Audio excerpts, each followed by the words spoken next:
Hi everyone, आप सभी का बहुत बहुत स्वागत है मेरी छोटी सी प्यारी सी क्लास में, जिसमें हम लोग क्या देखेंगे यूपीएसआई के लिए और जितने भी होमगार्ड, जितने भी स्टेट एग्ज़ाम आए हैं और एसएससी एग्ज़ाम सारे के लिए ये पॉलिटी इम्पॉर्टेंट है। ठीक है, तो इसके पहले हम राष्ट्रपति, उपराष्ट्रपति ये सब पढ़ चुके हैं। तो आज हम लोग क्या देखेंगे, पार्ट 5 का सर्वोच्च न्यायालय यानी कि सुप्रीम कोर्ट, जो आर्टिकल 124 से 147 तक है। ठीक है, तो चलिए अब शुरू करते हैं और क्लास को पूरा लास्ट तक देखिएगा। ठीक है, और ज़्यादा से ज़्यादा शेयर करिएगा। तो चलिए शुरू करते हैं आज पॉलिटी, जो पार्ट 5 में है और आर्टिकल 124 से लेकर के 147 तक है। ठीक है, तो चलिए सबसे पहले हम देखते हैं आर्टिकल 124। इसमें क्या है कि इसमें क्या सर्वोच्च न्यायालय की स्थापना, मतलब कि सर्वोच्च न्यायालय का स्थापना एवं गठन, जो कि इस वाले आर्टिकल में तो 124 में है। ठीक, तो यहाँ पे क्या रहेगा कि भारत का एक सर्वोच्च न्यायालय होगा और जिसमें एक मुख्य न्यायाधीश और 7 से अधिक अन्य न्यायाधीश नहीं होंगे। मतलब कि मतलब भारत के एक मुख्य न्यायाधीश होंगे। ठीक, और 33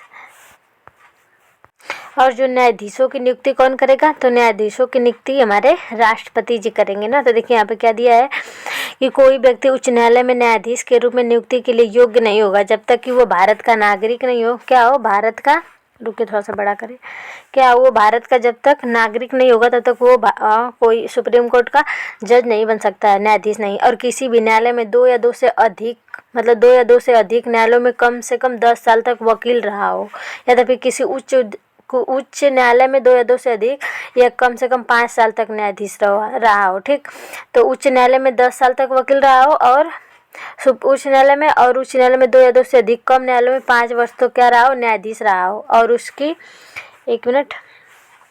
और राष्ट्रपति की नज़र में प्रतिष्ठित और न्यायविद हो, तब वो भारत का मतलब जज यानी कि न्यायाधीश बन सकता है। ठीक है, अब देखिए उच्चतम न्यायालय के किसी भी न्यायाधीश को हटाया नहीं जाएगा। मतलब कब, संसद के प्रत्येक सदन के अभिभाषण के बाद पारित राष्ट्रपति के आदेश के द्वारा, या तो फिर उस सदन की कुल सदस्यता के बहुमत द्वारा समर्थित रहेगा तभी हटाया जाएगा, नहीं तो नहीं हटाया जाएगा। किसी न्यायाधीश के दुर्व्यवहार और क्षमता के सबूत के आधार पर उसे नहीं हटा सकते हैं। ठीक है, इसके बाद वो शपथ किसको देगा, तो शपथ उसको दिलाएंगे राष्ट्रपति द्वारा, और वो अपना त्यागपत्र भी किसको देगा, राष्ट्रपति को। ठीक, अब देखते हैं हमारा आर्टिकल 25 मतलब 125 में क्या है कि न्यायाधीशों के वेतन आदि।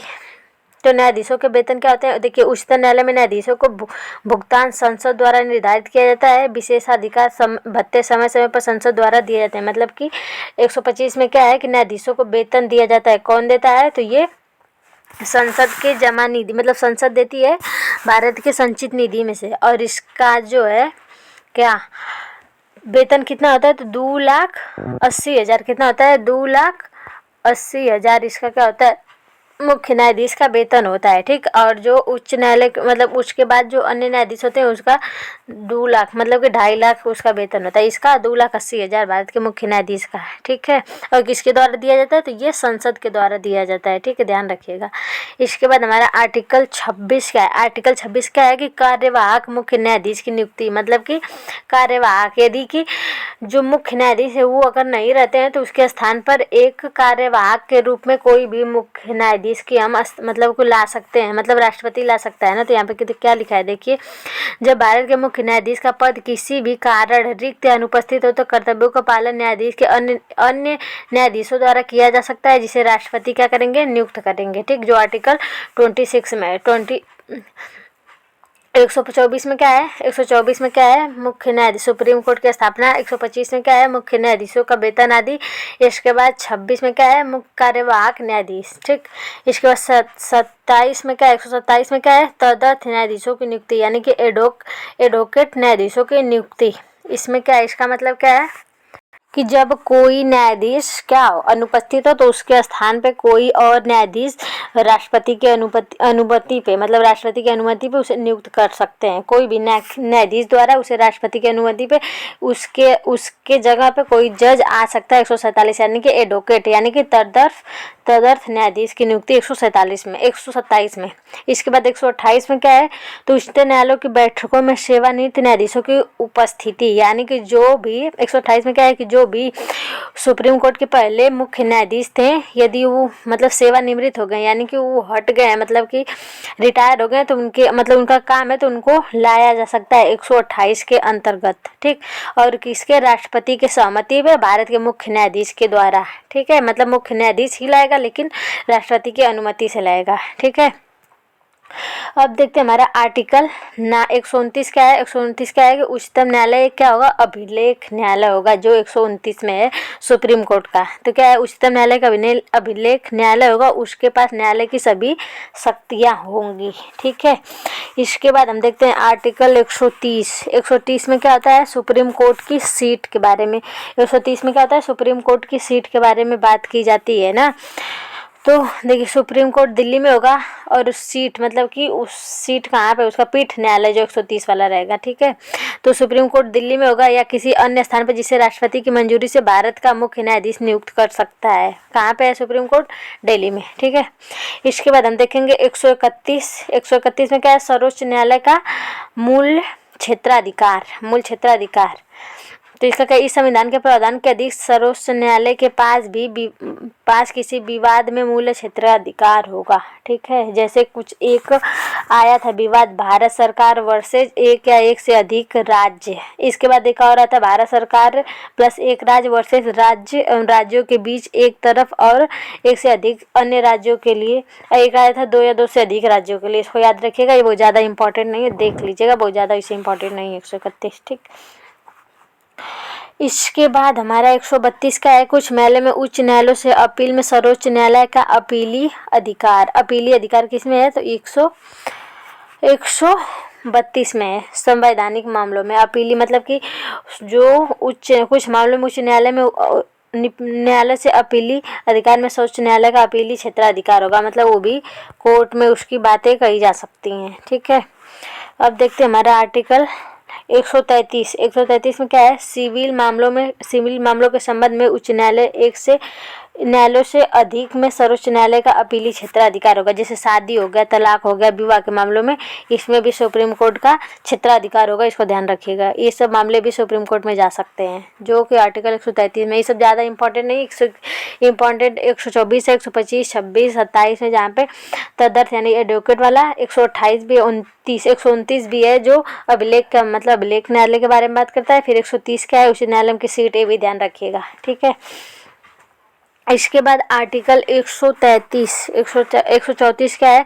आपराधिक मामलों के संबंध में सर्वोच्च न्यायालय का अपीली क्षेत्राधिकार होगा। जैसे चोरी के, हत्या के आदि क्षेत्र में, जो 134 में है, और सिविल मामलों में 133 में, और आपराधिक मामलों में 134 में भी ध्यान रखिएगा, ठीक है। जैसे आपराधिक मामला में हो गया चोरी, हत्या, आरोप आदि मामलों में, और सिविल मामला में क्या हो जाएगा? संपत्ति, विवाह, तलाक, इन सब में भी जो 133 के अंतर्गत आता है, और ये सब आपराधिक वाला 134 के अंतर्गत आएगा, ठीक।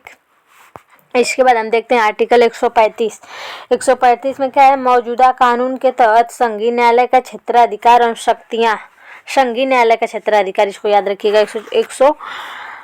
135 का है संघीय न्यायालय का, और 134 का है आपराधिक मामलों का, और इसके बाद 133 का है सिविल मामलों का। देखिए जब तक संसद कानून द्वारा प्रावधान नहीं करती तब तक सर्वोच्च न्यायालय के पास किसी भी मामले का क्षेत्र में अधिकार या शक्तियां होंगी। उन क्षेत्र पर 133 134 के प्रावधान लागू नहीं होंगे, ध्यान रखिएगा। इसके बाद हम देखते हैं आर्टिकल 36। उच्चतम न्यायालय द्वारा अपील करने की अनुमति। उच्चतम न्यायालय द्वारा अपील करने की अनुमति किसमें? 136 में। सर्वोच्च न्यायालय अपने विवेक से किसी भी कारण, किसी भी निर्णय, आपराधिक आदेश, जैसे अभी हम लोग देखें आपराधिक, सिविल या जज आदेश के खिलाफ अपील करने की विशेष अनुमति देता है, जो किसमें है? आर्टिकल 136 में। जो आर्टिकल 133 134 है उन सबों का मतलब उन सबों की सुनवाई करने का, ये सब करने का जो उसका अब मतलब कि प्रावधान है वो किसमें है? तो वो 136 में है, ठीक है। इसके बाद हम देखते हैं आर्टिकल 137। सर्वोच्च न्यायालय द्वारा निर्णय और आदेशों की समीक्षा करना। सर्वोच्च न्यायालय द्वारा निर्णयों और आदेशों का समीक्षा करना किसमें? आर्टिकल 137 में। यहाँ पे क्या दिया है कि संसद द्वारा बनाए गए किसी भी कानून या अनुच्छेद 145 के तहत बनाए गए किसी भी नियम एवं प्रावधानों की यदि सर्वोच्च न्यायालय के पास समीक्षा करने की शक्ति होगी। अभी हम लोग आगे देखेंगे 145 में क्या है, ठीक है। इसके बाद हम देखेंगे आर्टिकल 138। 138 में क्या है? सर्वोच्च न्यायालय का क्षेत्राधिकार का विस्तार, मतलब कि ये अपने मतलब कि सुप्रीम कोर्ट अपने क्षेत्र में विस्तार कर सकता है, जो आर्टिकल 138 के अंतर्गत है। और कौन करेगी, तो ये संसद के द्वारा किया जाएगा। किसके द्वारा किया जाएगा, तो ये संसद के द्वारा किया जाएगा। तो यहाँ पे क्या दिखा है कि संघ सूची के किसी भी मामले के संबंध में सर्वोच्च न्यायालय के पास अतिरिक्त क्षेत्राधिकार और शक्तियाँ होंगी, संसद के द्वारा होगी। और सर्वोच्च न्यायालय के पास किसी मामले के संबंध में भारत सरकार या किसी राज्य सरकार के समान अतिरिक्त क्षेत्राधिकार और शक्तियाँ होगी, जो आर्टिकल 138 में है। ठीक है, इसके बाद हम देखेंगे आर्टिकल 139 में क्या, सर्वोच्च न्यायालय को कुछ रीट जारी करने की शक्तियां प्रदान करता है। कौन, जैसे कि सर्वोच्च न्यायालय को कुछ रीट जारी करने की शक्तियां प्रदान करता है, जैसे 132 में था जो संवैधानिक।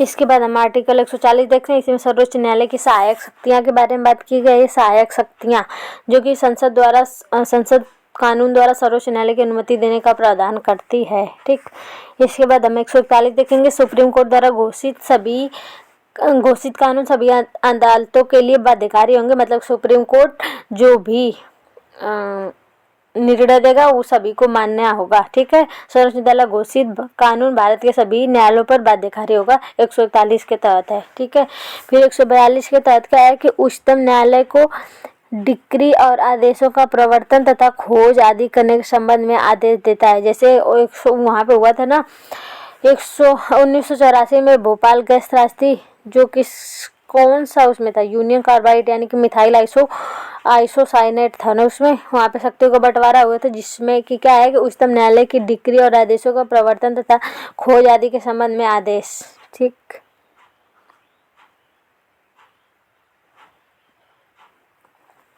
जो किसमें है, तो ये 142 में है। ठीक है, अब देखते हैं आर्टिकल 143 सर्वोच्च न्यायालय से परामर्श करने की शक्ति राष्ट्रपति के।